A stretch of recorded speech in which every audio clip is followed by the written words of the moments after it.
Di dalamnya disebutkan bahwa indeks persepsi korupsi untuk Indonesia mengalami penurunan. Tahun lalu dengan skor 40, sekarang 37. Tahun lalu Indonesia pada posisi 85, sekarang posisi 102, setara dengan Gambia.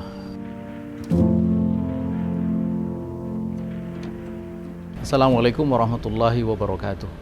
Pemirsa yang budiman, baru saja dirilis laporan Transparansi Internasional mengenai indeks persepsi korupsi negara-negara di dunia. Di dalamnya disebutkan bahwa indeks persepsi korupsi untuk Indonesia mengalami penurunan. Tahun lalu dengan skor 40, sekarang 37. Tahun lalu Indonesia pada posisi 85, sekarang posisi 102, setara dengan Gambia. Apa yang kita bisa baca dari laporan itu? Menyebutkan bahwa korupsi di Indonesia mengalami peningkatan dari tahun sebelumnya. Saya kira laporan ini tidak terlalu mengejutkan karena memang kita juga menyaksikan secara langsung bagaimana korupsi di negeri ini makin hari itu makin bertambah. Dan bertambah baik dari sisi kuantitasnya maupun dari area atau dana yang dikorupsi.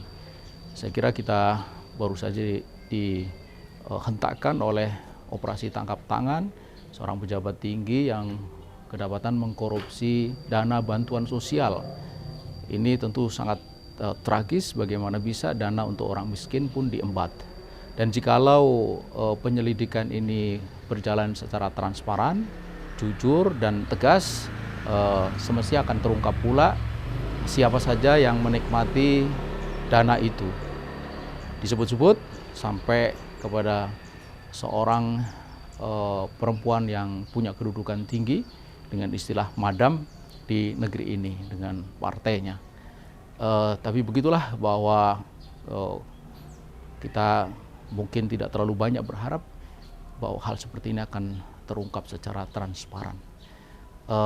Dan yang kedua menunjukkan bahwa sesungguhnya korupsi di negeri ini telah menjadi persoalan yang semestinya ditempatkan sebagai persoalan utama, persoalan genting di negeri ini. Bukan yang lainnya, termasuk juga bukan apa yang sering disampaikan oleh para pejabat bahwa Indonesia ini seolah-olah terancam oleh apa yang disebut gerakan radikalisme.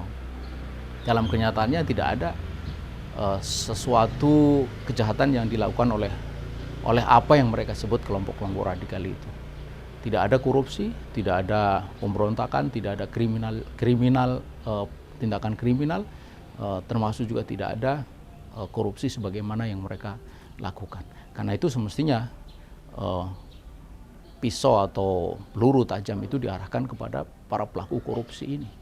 Jika perlu, hak politik mereka dicabut dan bahkan seperti tuntutan publik, mereka partainya dibubarkan. Bila itu yang dilakukan, maka akan menjadi efek jera yang luar biasa dan kita bisa berharap indeks persepsi korupsi di negeri ini akan terus membaik di masa yang akan datang. Tapi jika tidak, maka sangat sulit kita berharap ada perbaikan di waktu-waktu yang mendatang. Yang terjadi justru akan terus bertambah, makin bertambah sebagaimana yang kita saksikan ini hari. Demikian, walaupun minkum, wassalamualaikum warahmatullahi wabarakatuh.